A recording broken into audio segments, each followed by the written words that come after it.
যিটো পৰিস্থিতি এইটো অত্যন্ত উদ্বেগজনক আৰু আমি সকলোকে শান্তি শৃংখলা বৰ্তাই ৰাখিবৰ কাৰণে আহ্বান জনাইছোঁ আৰু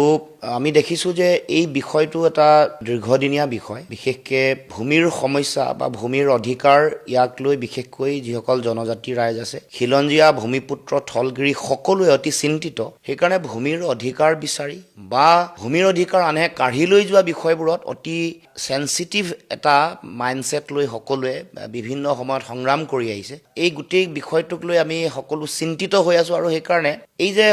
সুৰে বিভিন্ন বহুজাতিক কোম্পানীক মাটি দি দিছে বহুতে আমাৰ মাটি কাঢ়ি লৈ গৈছে এইবোৰক লৈ সকলো ঠাইতে ইয়াৰ বিৰুদ্ধে সংগ্ৰাম অব্যাহত আছে আৰু শেহতীয়াকৈ কাৰ্বি আংলঙত যিসকল ব্যক্তিয়ে এই সংগ্ৰামত বিশেষকৈ ভূমিৰ অধিকাৰ কাৰ্বি ৰাইজে তাৰ থলুৱা বাসিন্দাই পাবৰ কাৰণে বা বেলেগে কাঢ়ি লৈ যোৱাৰ সম্পৰ্কত তেওঁলোকে প্ৰতিবাদ সাব্যস্ত কৰিছিল গোটেই বিষয়টোক চৰকাৰে যি ধৰণে গোটেই বিষয়টো তেওঁলোকে চাব লাগে গণতান্ত্ৰিক আন্দোলন এটাৰ যেনেকুৱা মৰ্যাদা হ'ব লাগে সেই বিষয়টো তেতিয়াই আলোচনাৰে গোটেই বিষয়টো সমাধান কৰিব লাগিছিল কাৰণ শেহতীয়াকৈ প্ৰতিবাদ চলি আছিল গণতান্ত্ৰিকভাৱে তাৰ আগতেও বহু এই বিষয়টোক লৈ বিশেষকৈ ভূমিৰ অধিকাৰক লৈ ভূমি বেলেগক দি দিয়া বিশেষকৈ হাজাৰ হাজাৰ বিঘা মাটি কৰ্পৰেট হাউচক বহুজাতিক কোম্পানীক দিয়া বহু পিজিআৰ বেলেগে বেদখল কৰি ৰখা যিবোৰ কথা আমিও কৈছিলোঁ উচ্ছেদৰ বিষয় যেতিয়া আছিল যে কাৰ্বি আংলঙৰ এই অঞ্চলসমূহত ব্যাপক বেদখল হৈ আছে এইবোৰ কিয় মুখ্যমন্ত্ৰীয়ে উচ্ছেদ কৰিব নোৱাৰে মুখ্যমন্ত্ৰীৰ নিজৰ গৃহ সমষ্টিত ৰেলৱে মাটিবোৰো তেওঁ বেদখল মুক্ত কৰা নাই তাৰমানে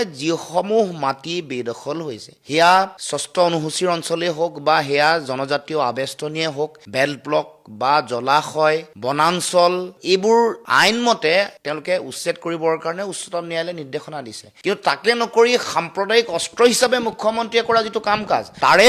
এটা নেতিবাচক প্ৰভাৱ সমাজত পৰিছে কিন্তু মই আহ্বান জনাইছোঁ যি ধৰণৰ ঘটনাৰ উদ্ভৱ হৈছে ইয়াৰ কাৰণে জগৰীয়া চৰকাৰ কাৰণ দীঘলীয়া সময়বোৰ চলি আছিল চৰকাৰে কোনো ধৰণৰ ব্যৱস্থা গ্ৰহণ নকৰিলে কেৱল মাত্ৰ কাৰ্বি আংলংখন বিজেপিৰ কাৰণে মুখ্যমন্ত্ৰী হিমন্ত বিশ্ব শৰ্মাৰ কাৰণে তুলিৰাম ৰহাং এটিএমৰ দৰে ব্যৱহাৰ কৰি আহিছে কিন্তু তাৰ কাৰ্বিসকলৰ থলুৱা খিলঞ্জীয়া মানুহৰ তেওঁলোকৰ অধিকাৰ সুৰক্ষিত কৰাটো তেওঁলোকে দায়িত্ব হিচাপে গ্ৰহণ কৰা নাই গতিকে আমি আমাৰ ফালৰ পৰা আহ্বান এটাই জনাইছোঁ যে এই বিষয়টো গণতান্ত্ৰিকভাৱে সমাধান হ'ব লাগে কোনো হিংসা উত্তেজনা আক্ৰমণ প্ৰত্যাক্ৰমণে কেতিয়াও সমস্যাৰ সমাধান নকৰে আমি ক'ব খোজোঁ যে চৰকাৰে জনজাতীয় ৰাইজৰ আৱেগ বুজক দুখ বুজক আৰু এইটো তাৎক্ষণিকভাৱে এই সমস্যাৰ সমাধান কৰিবৰ কাৰণে আমি দাবী উত্থাপন কৰিছোঁ আৰু শান্তি শৃংখলা যাতে বৰ্তাই ৰাখে এই গোটেই কথা বতৰাবোৰ হোৱাৰ পাছত চৰকাৰৰ যিটো ইণ্টেলিজেন্সৰ ইনপুট থাকিব লাগে এইটো ফেইলিয়াৰ হোৱাৰ কাৰণে বা শান্তি শৃংখলা ৰক্ষাৰ কাৰণে পুলিচ প্ৰশাসনৰ যিটো দায়িত্ব সেই দায়িত্ব পালন নকৰাৰ কাৰণে এনেকুৱা ধৰণৰ ঘটনা উদ্ভৱ হৈছে গতিকে এই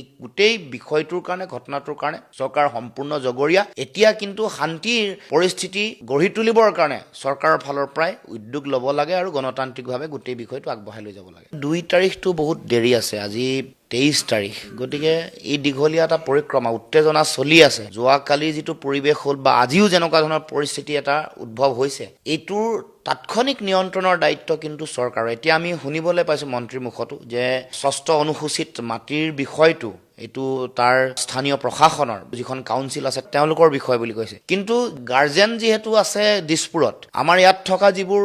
কাউন্সিল আছে তেওঁলোকৰ নিশ্চয় তাত যদি এনেকুৱা ধৰণৰ শান্তি শৃংখলাৰ পৰিৱেশ আহে ভূমি সম্পৰ্কীয় কথা আহে তেওঁলোকেও নিশ্চয়কৈ উদ্যোগটো ল'ব লাগিব ব্যৱস্থা গ্ৰহণ কৰিব লাগিব গতিকে এই ক্ষেত্ৰত চৰকাৰৰ প্ৰতি আমাৰ আহ্বান যে আপোনালোকে এই গোটেই বিষয়বোৰক যাতে কোনো কাৰণতে পেলাই নাৰাখি বা এইবোৰ সমস্যাৰ এইবোৰ যিটো জেনুইন যিটো সমস্যা জেনুইন মানুহৰ যিটো কনচাৰ্ণ মানুহৰ শংকা ভয় এইটো গুৰুত্ব সহকাৰে উপলব্ধি কৰক আমাৰ মাটি নাথাকিলে জাতি নাথাকে এইটো কথা আমি বহুবাৰ সংবাদমেলত কৈ আহিছোঁ 50,000 মাটি আমাৰ খিলঞ্জীয়া 6 শিডিউল এৰিয়াৰ জনজাতীয় আবেষ্টনীৰ মাটি জনজাতীয় অঞ্চলৰ মানুহ মাটি যেতিয়া আপোনালোকে দিবলৈ ওলাইছে তেতিয়াই আমি কৈছিলোঁ যে এটা ভয়ংকৰ পৰিৱেশ ভৱিষ্যতে হ'ব আমাৰ যিসমূহ পিজিআৰ যিবোৰ আছে যিবোৰ বেদখল কৰি আছে বিভিন্ন ধৰণে বেআইনীভাৱে সেইবোৰ আপোনালোকে উচ্ছেদ নকৰি সেইবোৰ উচ্চতম ন্যায়ালয়ৰ নীতি নিৰ্দেশনা মতে কাম কাজ নকৰি আপোনালোকে সাম্প্ৰদায়িক মেৰুকৰণৰ ৰাজনীতি কৰিবৰ কাৰণে কৰা কামৰ কাৰণে আজি এইটো পৰিৱেশ হৈছে এইটো মনত ৰাখিব গতিকে মুখ্যমন্ত্ৰীক আহ্বান জনাইছোঁ এতিয়া আপোনালোকে এই বিষয়টোক লৈ কোনো ধৰণৰ বোকা ছটিওৱা